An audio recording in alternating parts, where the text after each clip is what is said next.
Hey everybody, I'm Madhav. I run marketing at Storylane. Just give me 1 second. Let me just get to. All right. Okay. Has anyone seen any of those hot takes on LinkedIn? This talk is going to be one of those hot takes. At least that's how I've sort of tried to keep it. So yeah, I mean, I've been in product marketing for about 15 years now. Led a bunch of teams. And I strongly feel right now that the inbound SDR role is dead. And it was a long time coming, and it is fantastic news for us product marketers. So, I mean, if we see ourselves, mostly we're doing a lot of content creation, a lot of tactical content creation, right? So, but the one big issue that we have with that is that, like, we have very little control over how it's used. How like sales sort of presents that information, right? And that basically leads to us having limited influence in revenue conversations, right? And so at this point right now, we're more of revenue enablers than actually owning revenue. And so the question is, how can we evolve from just revenue enablement to actually co-ownership of the revenue with demand gen and sales? So, right now, the buying journey sort of looks like this. There's two paths that happen. One is the inbound SDR path, which a lot of us are familiar with.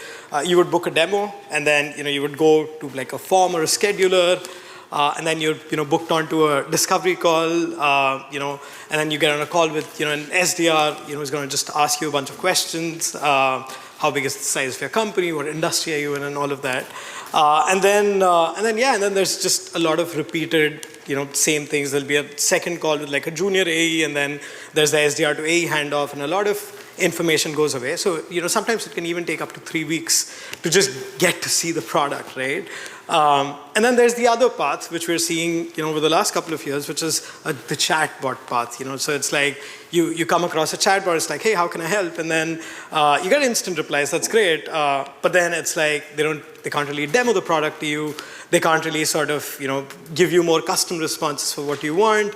And then ultimately, they are going to surface your form, and then you're back into the inbound SDR path, right? That's how most of the sort of buying journeys looks like. And like, it's been a long time coming. It has been quite messy and broken for a while. Particularly with the inbound SDR thing, just the amount of time it takes for you to get to the actual live demo for a buyer, particularly. The inbound SDRs are generally not, with a lot of product knowledge. So a lot of times when the buyers will ask questions, they'll be like, oh, let me check with my account exec and then sort of get back to you. The discovery is more for them than for the buyer. So it's never really useful for the buyer. It was a very seller-led sort of buyer program. And then, yeah, it was just, a lot of context is also lost. Like, they might not be able to grab your sort of situation and be able to hand it off to the AE. So then the AE is going to ask the same questions. And then with chatbots, it's, there are other challenges. It's like, there's just a text-based interaction. You can't really demo the actual product.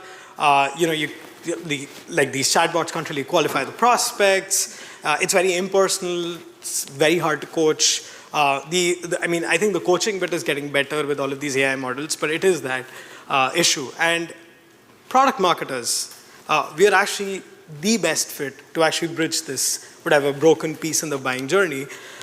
So why is that? Like, I think we're all aware, like, we're pretty close to marketing, sales, product, right? We have the best understanding of our ICPs. We have the best understanding of our, what are like the positioning needs and the differentiation about our product, about the product knowledge, about sales, like what sort of questions prospects are asking, what sales wants, what sort of pipeline, like needs are there, what are the sort of goals we want to sort of hit, right? So if you think of this, and you convert it into like a future path, what I'm suggesting is something like this, which is a lot more shorter, where somebody expresses an intent for a demo, then the PMMs own the discovery and qualification. I'll get to that, how we can do that. And then we get to the live demo. And we actually reduce the buying cycle. That obviously, it's more buyer-centric, but also you sort of, get to have more influence in this buyer journey. So, I'll just break it down into basically the way, I see the funnel. Like, there are different ways of the funnel, but let's just call it early stage and late stage. Early stage is when people are just, casually evaluating a product, they're hitting your website, they're just, exploring around. And late stage is when they're actively in the deal cycle. They're sort of like, actually evaluating a product versus competitors. They have more custom requirements and all of that.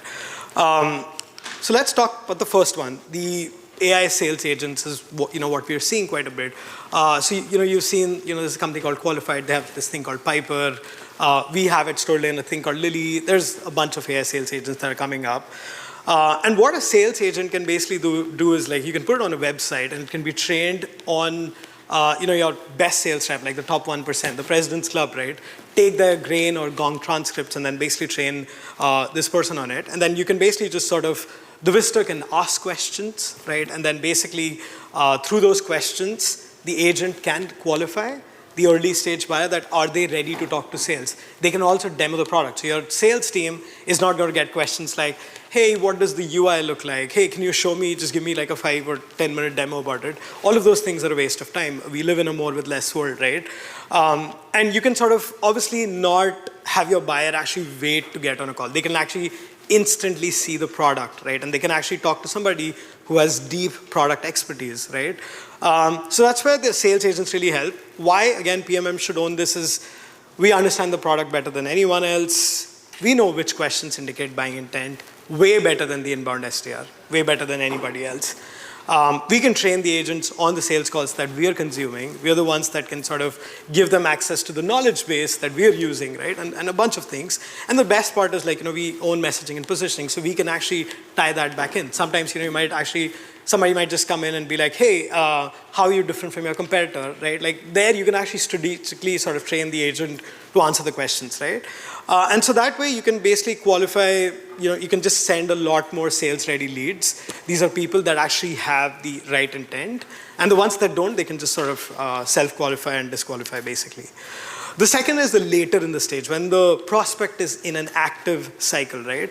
And I think that's where these demo deal rooms are sort of working really well. I can tell you why. So basically an example is sort of like a digital sales room, but more focused towards demos. Think of it like a focused workspace where people can look at the different parts of the product without actually talking to somebody. But then that can be sort of given to sales. They can use it as a whatever, either to demo or as a champion enablement asset or a bunch of other things, right?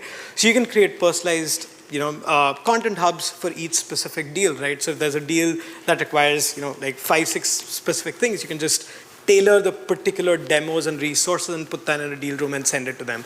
Because generally the buyer hub is more like a focused workspace. The website has 1,000 different exit paths, right? So you can go in many different directions. You could go into pricing, you can go into your event, you can go into your blog and then just sort of leave. When you're in a deal room, you're just sort of in there. There's only 2 parts. You can either sign up or book a demo, that's it. Or like whatever, go beyond it. You can use it for specific stakeholder-specific demos. So sometimes you're selling into a deal cycle, there's like 10 different stakeholders, right? So you can have specific demos for each stakeholder, specific assets that you can provide. You can also give these hubs to your champions so they can sell your product just the way you want them to, not the way they perceive or understand it. So that also works pretty well. And then the best thing is in these buyer hubs, you can sort of understand, get usage analytics. So how are they consuming the demos? What part of the feature are they stuck at? What resource are they not understanding? And then basically take that and actually improve all of these enablement assets. So, and I think, again, why PMM should own this is just, you create the best enablement content, like we absolutely do. We, understand the different stakeholders. We're the ones creating the use case pages and the product pages. We can measure this performance, right? So we know what's working, what's not working. And then I think the most important bit is just controlling the buyer evaluation journey, because seriously, like this needs to get fixed. What we're seeing with a lot of like folks is like, if you sort of shorten the buying cycle, you have a differentiation sort of advantage over your other competitors. If you can give them the demo in like whatever 2 weeks, and the competitor is like 4 weeks, you actually get preferred. So a lot of those things sort of come in with that, and that way you can sort of obviously, get higher win rates, have more control over the actual conversations and deals that are currently in the pipeline. Why this matters for everybody, I think for buyers, it's self-guided exploration. They can see the product instantly. They don't have to give their credit card details or their email or, any sort of gating, or they don't have to wait for a call. They can see it and then, sort of self-qualify them. So they don't have to get on a call with an inbound SDR. They can just, see if it makes sense for them or not. And that's what a lot of buyers need right now. And then just, an instant value. Again, like just seeing, like not telling the product, but actually showing, seeing it, like being able to experience that. For sellers, they get pre-educated leads. So no more calls with like, okay, hey, like I said, what does the UI look like? Or, hey, can you show me a little bit of snapshot of the integrations page? These are all things that can be automated at this point in time. You can also have higher quality conversations, right? Because these are already, the early cycle has already been taken care of. The inbound SDR, the junior AE, the first AE call has been taken care by AI. So now you can just sort of fully own the, the next part of it, which is where most AEs should be spending their time. And then also what we've also seen, we ran a data analysis and we saw that the average deal cycle basically reduced from about 33 days to about 27. It depends what your product is, but the average gave us about this sort of a change. And then for us, we own discovery, we own qualification, we directly enable sales, and then we have directly attributable pipeline number onto it, which is huge. This was never possible before. So we are no longer limited to just content creation and case studies and just creating enablement content, which is just enabling. We are actually bringing qualified, agentically qualified leads to the table. So I mean, this is just for reference. Don't right now we look at content views, engagement, we look at enablement, asset usage, we look at launch success metrics, we look at a bunch of these things, right? We also look at conversion rates, website conversion rates, and a bunch of things. Today, with all of these changes, you can actually own what we call agent qualified leads. So basically, I see it as a combination of product qualified, which are people that totally understand the product and now actually want to go deeper into like specific customizations that they need. And then sales qualified, which is all of the qualification that's been done and they have real intent. So agent qualified is sales qualified plus product qualified, which is actually the best kind of lead that sales wants, right? And then you can actually own pipeline and revenue, right? Not, influence revenue, but actually generated revenue. And what this means for the future of product marketing, right? We get more control over how our product is presented in the sales calls. We have more influence over lead gen and pipeline, and we co-own revenue with demand gen and sales.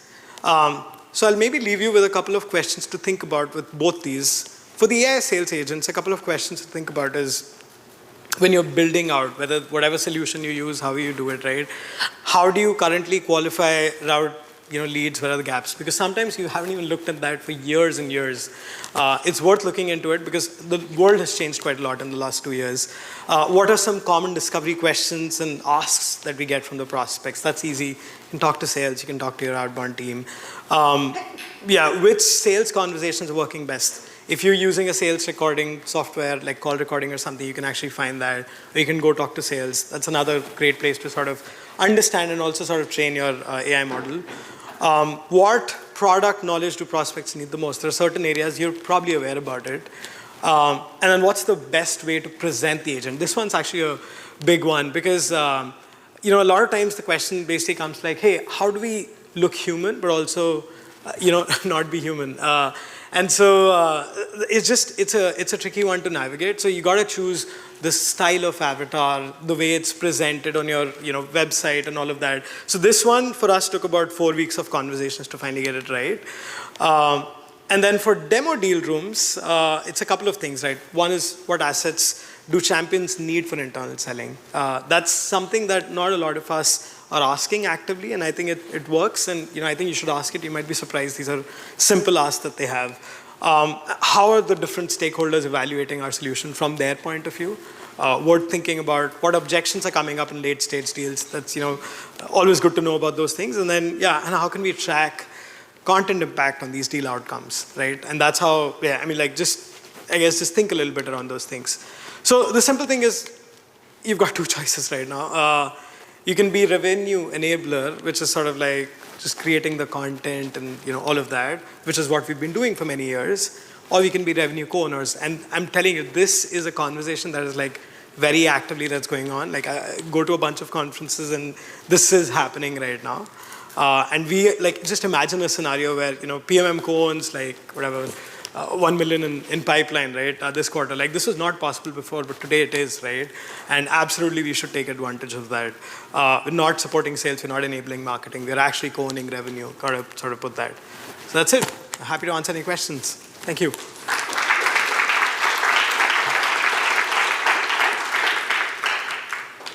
Are we all good with the time? Yeah. All right. We also have a booth for Storylane on the top floor, so you can always come and ask questions there. But if anybody has anything, I'm happy to answer those. All right.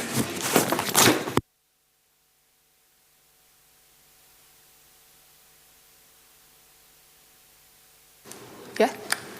I'm happy to answer any questions. Yeah. Yeah. I can come around and bring a mic for you. Yeah, I can also use loud voice. That works as well, I think. So my question is, I think this is awesome and amazing. I think most people For the speaker as well. Can I give it to you?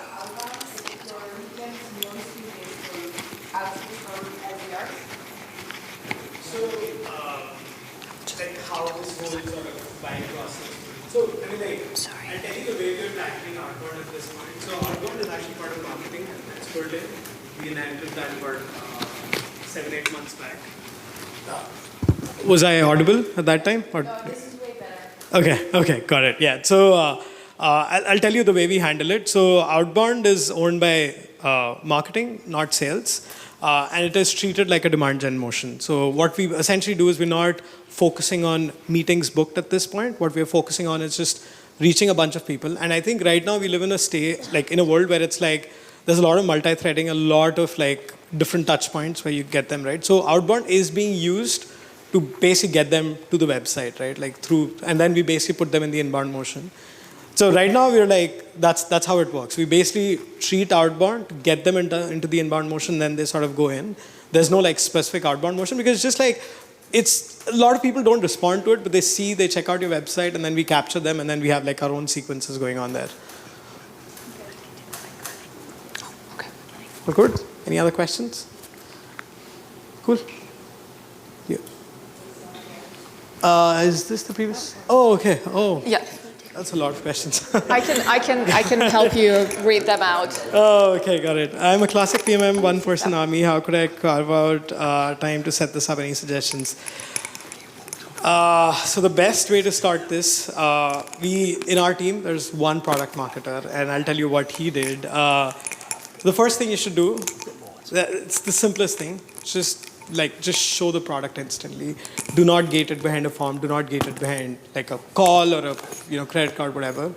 There's a lot of interactive demo tools out there, including Storylane, and it's super easy. It's cheap. I think it's like there are free tools. There's $50 a month. It goes up to how much price, but it's very easy and it takes like less than a day to get that set up. You put it on the website. That's your first biggest win. You're sort of reducing that cycle, right? And then once you sort of go beyond it, then you can start exploring, other additions. Once you have the demos, once you start getting feedback, okay, sales is liking these demos. They're sending it. So what we saw was we put one demo on the homepage, and then we were like, okay, this is working. Let's put the demo on each use case page. Let's put the demo on each product page, right? Let's put the demo, maybe on the demo page. Let's put the demo on, some of the blogs, which are more bottom of the funnel, right? And that's how we were sort of able to get this going. And then we started, iterating a little bit more. Okay, how can we go a little bit deeper? All right, so are these use case pages helpful? They are sales, and then sales started sending them to those, some of their prospects to the use case pages. And then you get to step 3 where okay, let me sort of, get in a buyer deal room and then actually organize these demos in a way that's consumable for you. But it all starts with one demo. That's how I would sort of tackle it. If PMMs are co-owning revenue gen, should they be incentivized, rewarded like a salesperson would? Asking for the room, okay. Yeah, I think, so right now, because it's co-ownership, it's not full ownership, because it's also, demand gen also owns it, right? So the way we do it is we've got incentives aligned on if we hit a certain revenue milestone. So that way, the entire team works together and not isolated. We're not doing the demos, but we are doing macro level work, right? So 100%, I think the moment you get these KPIs attached to you, you can have that conversation for sure. So I think that's up for discussion. At this point, it's just, right now we just know that revenue ownership is now a possibility. Maybe next year bonuses might be a possibility. How would you stop competition from getting demos from AI agent? So let me be honest about this. Your competition probably has full access to your product. They do it through dummy accounts. They do it through customers. I hope I understood this correctly. But yeah, they have it. They have access to it. So you shouldn't be worried about if they're access the demos. That's fine. Just focus on your point of view, how you're sort of presenting your features, your differentiation, all of that. This should be the least of your concerns at this point. That's my point. That's my opinion. Are demos on the website behind a registration wall or open to all? Yes. Okay. So it is possible. We did an analysis about it.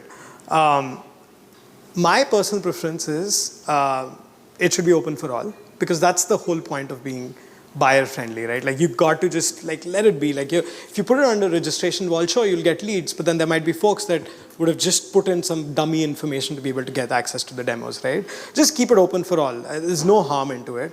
But what our data suggested was partially gated actually works the best in terms of like the higher quality sort of registration forms as well as maximum people viewing your demo. So what we look at is like if you, around step 4 of your demo, if you gate it, it works fantastic. How would you pitch these types of demos to stakeholders who still think human demos personal touch is the way to go? Okay. So yeah, this one is a little bit tricky. There is a resistance, it happens, but think of it this way, right? Like the human sales demos are not going away for sure, right? This is for the early demos. This is for the, like, so maybe the way you can say it to your stakeholders is that, listen, if you want to know anything about the product, if you want to see the product at your own time and not have to wait for a call with me, then you can use this. But if you want like more customized call and all, you can always schedule a call. So it works like a co-led motion. Late stage is where the humans get more involved and the AI gets less involved. And the early stage is where AI gets more involved, humans get less involved. What keeps the experience authentic, avoiding it blending with the sea of AI? How do you differentiate? Okay, cool. I think the authenticity comes from this being connected to the human part of it. You can't run a full sales motion with AI agents, never ever. I think they're like, I don't know, things might change 3 years later, I don't know, but I still feel that the human relationships matter a lot more. So like, yeah, like what we tend to do is like, we're not just, doing these demos just like through AI and everything. We're doing the actual demos. We're meeting them at dinners. We're, inviting them to conferences. We're doing all of the human level relationship building as well, depending on like what ACV level can support those activities. But yeah, that's what we're doing. And then for the authenticity, I think the other thing also is like, this one's more AI specific, which is like, be very specific on the prompt, the way it's answered and what it's trained on. Because you could train it on your documentation, it's going to answer exactly the way it does with the documentation. If you train it, your best sales rep, it'll basically use their tone and voice, so that actually impacts the outcomes quite a bit. How do you see it working in multiple markets? Localization plus in market training, how would the qualification be aligned with different markets? It's simple, right? Like all of these demos and agents and all, they're multilingual. They support many different demos. You can have hundreds, thousands of demos, right? So that's not the difficult bit. It's all about, based on whatever regional, whether that's a language thing or a particular specific question, whatever they ask, it can be trained and then it can sort of surface that. Think of it more like right demo to the right person at the right stage. That's what basically this is focused on. What features make a great AI agent? Whew, that's a big one. Yeah, I think it varies. Particularly for demo agents, I think what matters is the different levels of communication that you have, whether that's, is it just text-based? Is it text plus audio? Is it text plus audio plus video? Is it text plus audio plus video plus interactivity? All of those things matter quite a bit. I think the other thing also is with AI agents is well can it be trained? Because that also impacts the outcomes quite a bit, right? What sort of level of customization that you have available that you can change into it? It's not just putting in a prompt. Like, what can you train it on? What can it surface? That's another big one, right? Can it surface just one format? Can it surface multiple formats? Can it just support video? Can it support videos and demos and iframes and PDFs and a bunch of other things? I think that's at least how the demo automation agent works. Does this save time for a demo, or is it more of a value add exercise? It does save time quite a bit. So I'll tell you. One is on the calls they didn't do. So the early calls sort of go away. That's a huge benefit. The other thing is also, and it is also value add in the sense that earlier we used to have our champions sort of educate about product from their understanding of what they got from the call, right? Which could not actually work because they're not sellers. They're just, they're trying to, champion for the solution. While you could actually now enable them to demo it exactly the way you would demo to the champion as well, right? That makes a huge difference. That actually increases the chances, of whatever, getting buy-in to buy the product, right? So I think it's a mix of both. There's a bunch of saving time benefits. You can come by our booth. I can tell you a bunch of other things, but for sure, there's both. What triggers identify the right time for an AI agent demo? B2B SaaS guilty for making all engagement about a demo. Okay, cool. This is a very good question. So it depends. The best way, the way we are using it right now is we are putting it on the, the homepage first fold itself. So instead of them seeing a product tutorial video or a demo or whatever, they can go talk to Lily instantly. As our sales agent can, they can talk directly, and that actually works pretty well. That's more for the top of the funnel buyer. But I think for the later stage and everything, yeah, it's more the seller led, I would say. Okay, do we have time for more questions? Are we? No more questions. Okay, cool. Would you advise SDRs report to marketing versus sales for the deployment of AI sales agents? 100% marketing. I have a very strong opinion about this. And again, this is a conversation about inbound SDRs, outbound, we have an outbound SDR team which is fantastic. The inbound SDR is owned by PMMs now. That's how at least the future is going to look like. Outbound SDRs come to marketing because outbound is basically a demand gen exercise. You're basically trying to, and there's no point in sort of getting somebody to, send an email and they're going to book a demo and all of that. It's working for some companies, but the more and more we move into the future, you got to focus on it more like demands, and that's how it's going to work. And there's a lot of good website visitor de-anonymization tools and enrichment tools that can sort of help you create sequences. So I'll maybe just give a very, very short example. What we do is we have a bunch of prospects. We send them an outbound email. They see it or not, that's a different thing. And then when they hit our website, we basically de-anonymize that and then basically run them on our LinkedIn ads and run them on our Google ads and then run specific outbound sequences and LinkedIn messages and invite them to dinners and all of that. And through these multiple touch points, we're able to convert, but it's impossible to see if the outbound message is what converted it. But overall, in terms of revenue and pipeline, it's working pretty well. Yeah. All right. Thank you.